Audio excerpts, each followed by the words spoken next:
Henri Barbus, Le couteau entre les dents, aux intellectuels. Paris, édition Clarté, 1921. Chapitre 1. Nous avons souvent, mes camarades et moi, parlé aux intellectuels de leur devoir social. Je viens le faire aujourd'hui avec plus de ferveur encore que naguère. Au moment où nous nous trouvons de la mêlée des choses et des idées, il convient de parler de plus en plus clair, de plus en plus fort, et selon la vieille expression à laquelle l'intensité des événements donne toute sa vigueur originelle, nous devons chacun prendre nos responsabilités. Les intellectuels, je parle de ceux qui pensent, et non des amuseurs et des charlatans parasites et profiteurs de l'esprit, sont les traducteurs de l'idée dans le chaos de la vie. Qu'ils soient savants, philosophes, critiques ou poètes, leur métier éternel est de fixer et de mettre en ordre la vérité innombrable par des formules, des lois et des œuvres. Ils en dégagent les lignes, les directions. Ils ont le don quasi divin d'appeler enfin les choses par leur nom. Pour eux, la vérité s'avoue, s'ordonne et s'augmente, et la pensée organisée sort d'eux pour rectifier et diriger les croyances et les faits. Par cette utilité sublime, les ouvriers de la pensée sont toujours au commencement du drame interminable qu'est l'histoire des hommes. Leur premier devoir est aujourd'hui de s'adonner à tout ce drame humain qui se précipite vers des dénouements nouveaux. L'honnêteté professionnelle leur commande de le comprendre dans toute la grandeur qu'il a prise, de s'élever tous au-dessus des considérations accessoires où tant d'esprits demeurent encore enlisés, pour discerner les hautes simplicités qui se dessinent et, par là, continuer l'œuvre effective de la pensée. Certes, il n'est pas facile de lever la tête hors des contingences qui se pressent, de s'arracher à l'épellement de l'immédiat. Une injonction supérieure nous crie néanmoins de le faire. La question sociale qui n'est pas, nous le savons, toute la question humaine, mais qui est, parmi les problèmes de notre destinée, celui où nous pouvons intervenir efficacement, doit être désormais mise à sa véritable place, dans le domaine des choses positives, du réalisme, et y rester jusqu'à la fin. Cette affirmation est une victoire de l'esprit, c'est la première étape nette d'un progrès vivant. Elle déblaye tout et trace une voie où l'on peut marcher. Il fut un temps où les sciences physiques et naturelles étaient embarrassées de métaphysique et de religion. Ces confusions ont amené leur stagnation, leur stérilité ridicule et monstrueuse pendant des milliers d'années. L'investigation des sciences appliquées n'a commencé à accumuler régulièrement des résultats que lorsqu'elle a dégagé son but et l'a restreint à l'observation et à l'expérimentation méthodique des faits positifs, en éliminant tout mysticisme et en plaçant la pathétique et vertigineuse poursuite des causes premières et de l'essence de l'être sur un autre plan de recherche. Dès lors, elle est arrivée à discipliner, à domestiquer par la classification le désordre apparent des phénomènes, à jalonner les lois, à thésauriser de définitives certitudes. Savoir, c'est prévoir et pouvoir, a dit un de ceux qui ont les premiers discerné ce grandiose rapetissement de la méthode scientifique. Il doit en être de même, désormais, pour la science sociale. En ces jours où les crises pénétrantes ont précisé les réalités, nous devons enfin rattacher les unes aux autres les formes de la connaissance et délimiter sagement et solidement notre idéal. Il ne s'agit pas d'une religion nouvelle, il ne s'agit pas de paradis terrestre, ni de rien de magique ou de surnaturel. Il ne s'agit pas non plus de réaliser le bonheur des hommes, non plus de faire éclore soudain ici-bas l'amour et la fraternité. Ces mots, pris dans leur sens intégral, s'appliquent à des forces idéales et sentimentales, à des entités qui dépassent le champ et les ressources de la science sociale. Ces choses profondes émanent de l'immense vie intérieure de chacun, et doivent y demeurer. Beaucoup de nobles esprits mêlent obstinément le progrès social au progrès moral. Ils n'admettent de révolution temporelle que fleurissant sur une révolution spirituelle et sentimentale qui modifie foncièrement la nature humaine. Pour changer les choses, disent-ils, il faut changer l'homme. Ce prestigieux agrandissement déplace le problème et le jette dans le vague et l'impossible. Sans doute, si tous les hommes étaient bons, la société se trouverait par cela parfaite. Mais rien ne permet de croire que la bonté puisse jamais se répandre au point de prendre naturellement la direction des choses. Les exemples puisés dans les annales des événements prouvent au contraire que l'homme est assez peu perfectible dans son essence individuelle et que les prédications morales, sentimentales et esthétiques qui ont parfois soulevé des masses ne se sont pas fixées ou bien se sont vite déformées à l'usage au point de devenir contraires à elles-mêmes, faute de critérium stable, de base positive.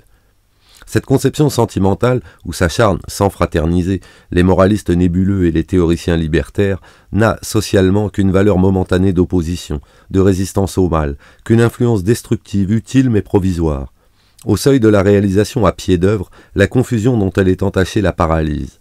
Gardons un pieux espoir en l'embellissement futur de la nature humaine, mais en attendant, sachons constater ce qu'il y a de dérisoire à ne faire miroiter que cette seule solution paradisiaque aux yeux d'une humanité qui chaque jour souffre et se déchire plus profondément, et que la destinée qu'elle s'est forgée menace d'anéantissement. Si elle souffre, si elle se déchire, si elle se tue, c'est qu'elle y est forcée par les lois. Nous nous trouvons en présence de cataclysmes généraux, d'anomalies publiques, collectives, issues de lois qui sont collectives puisque ce sont des lois. Nous nous trouvons en présence d'institutions temporelles. Il faut s'attaquer à ces institutions elles-mêmes, directement, scientifiquement, et non pas indirectement en mettant en question les arcanes de l'âme et du cœur. Il faut faire abstraction définitivement de ce qui est vraiment individuel dans l'individu, admettre en théorie et en pratique qu'il y a un abîme entre l'homme et le citoyen, et que la définition adéquate de la société, c'est l'ensemble des citoyens et non l'ensemble des hommes. Le redressement des dispositions légales collectives est du ressort du bon sens qui est collectif puisque commun à tous. Telles sont donc les conditions de la lutte qu'il s'agit de comprendre et de pratiquer avec précision. Rester dans le domaine positif et, employons le mot en son vrai sens, dans le domaine superficiel de la destinée publique, soumettre au contrôle de la raison un ensemble universel de réglementations qui, si terribles qu'elles soient parfois, sont artificielles, créées par les hommes et modifiables par eux à leur gré. Concevoir l'ordonnance de la vie générale selon les nécessités méthodiques de l'intérêt général qui se confond exactement en cette région de l'harmonie collective avec la raison et la justice. Le progrès social conçu dans cette clarté simple et mesurée apparaît comme possible, réalisable, et même s'il est encore éloigné, on peut dire qu'il est proche, il est de ce monde.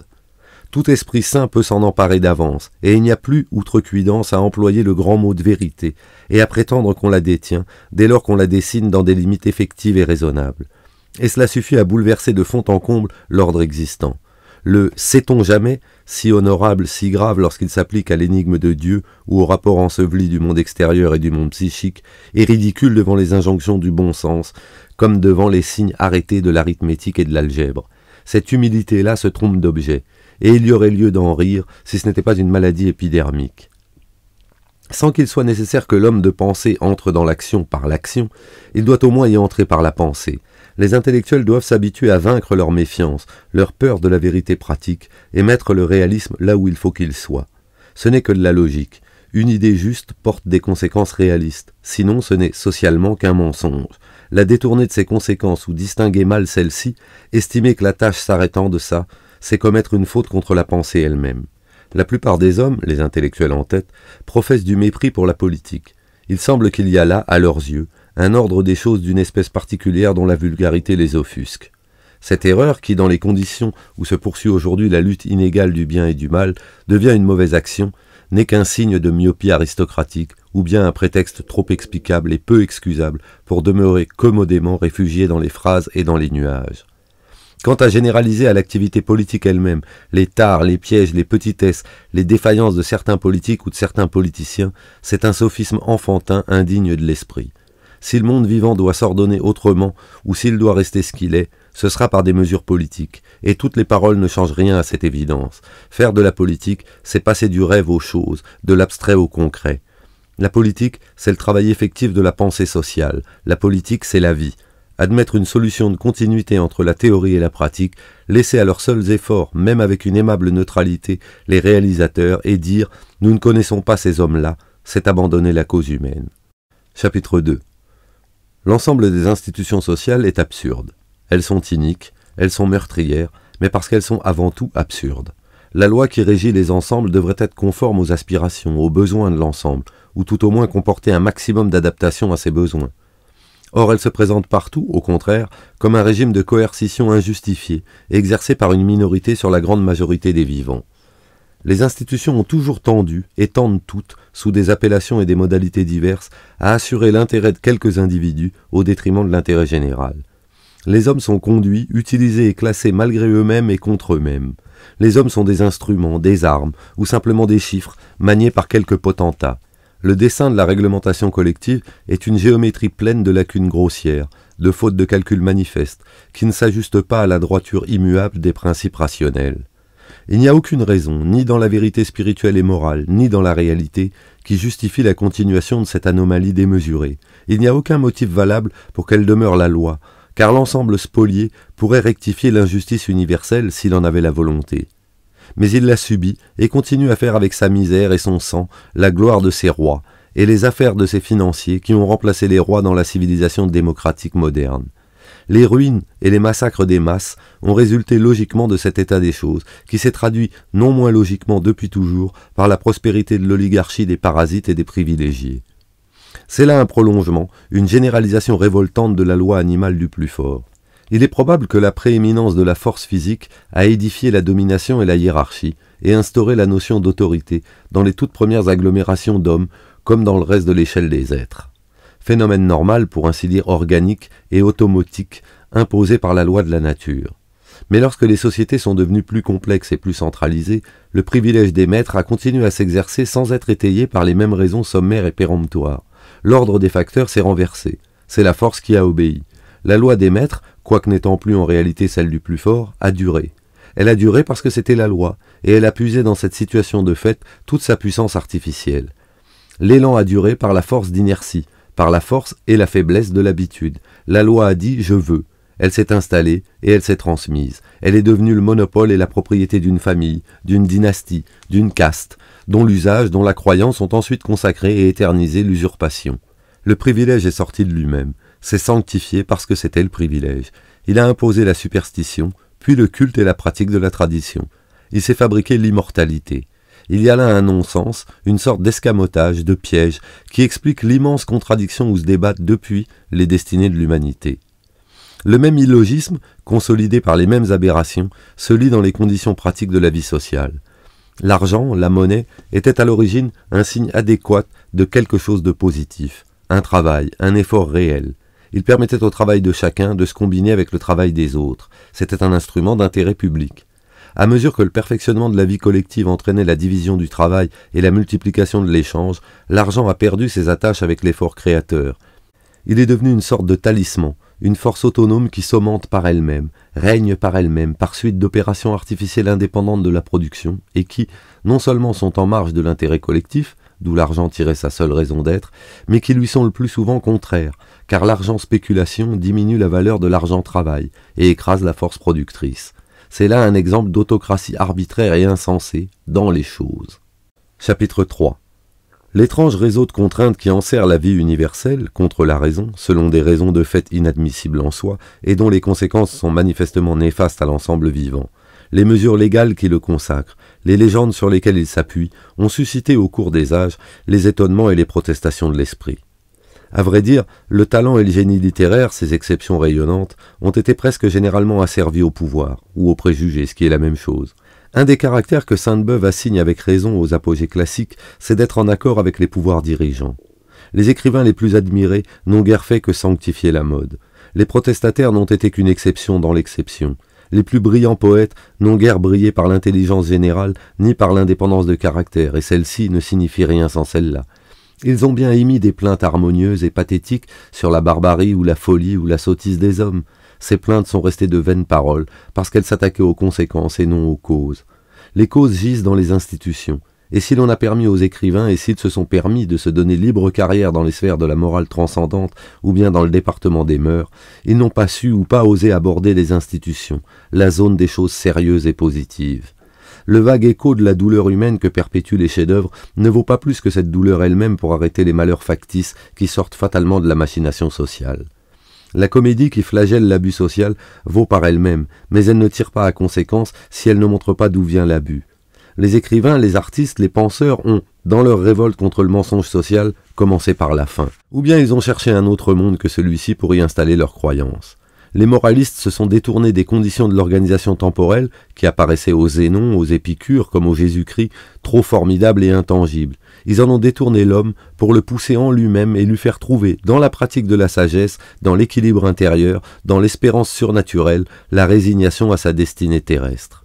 Si parfois, à la fin de l'histoire millénaire, quelques écrivains ont vu plus à nu et crié plus profond, si la Boétie a dit « nous sommes petits parce que nous sommes à genoux », si Pascal a flétri l'ineptie de la guerre, réglée par les caprices du prince, si le rire de Rabelais et le sourire de La Fontaine ont secoué le parti pris fantaisiste et féroce de la justice, la malfaisance des grands, copieusement carrée dans l'humanité, si Swift et Voltaire ont dessiné de certains aspects de la société une caricature qui est un portrait, si des économistes ou sociologues ont critiqué le mal fondé de quelques idées courantes, la contradiction de quelques préjugés admis, Personne, pendant des siècles, n'a fait pénétrer son accusation jusqu'aux profondeurs où toutes les raisons tenaces de l'abus multiples s'enracinent à la fois. Il eût fallu faire table rase dans l'organisation établie et édifier méthodiquement le plan d'un réseau logique de lois, comme pour la physique et la chimie. Tant qu'on n'a pas commencé par le commencement, rien n'a été fait. Si de grands philosophes ont conçu des ensembles harmoniques et équilibrés, ces systèmes sont demeurés, sans influence directe, relégués en des ouvrages peu assimilables et exprimés en une terminologie accessible seulement à quelques initiés. Mais la vérité est ineffaçable, elle germe malgré tout et s'élève dès qu'elle a été même petitement énoncée. Elle s'unit malgré tout à elle-même à travers le désordre. Dans cette confusion si désespérément longue, des cris et des méditations, la vérité a fini par s'harmoniser. La netteté de l'évidence a brillé peu à peu. Des ressemblances ont fait bloc. L'ensemble a commencé à s'assembler. Les premières révolutions étaient des sursauts de souffrance, d'exaspération, aveugles et sauvages, le mal pour le mal, des coups de talion éperdus. La pensée est venue ordonner et agrandir les autres. Pourtant, la Révolution française n'a pas été, elle non plus, jusqu'aux causes, et, pour cela, elle a avorté. Elle n'a fait que rendre plus vagues des antagonismes fondamentaux. Elle a effacé plus de mots que de choses. On n'a brisé que le haut de l'idole, elle n'a plus de tête, elle n'a plus son nom impérial et royal, elle reste implantée dans la vie. Informe, elle n'en est que pire, et tout a continué comme par le passé, sous des ruines théâtrales.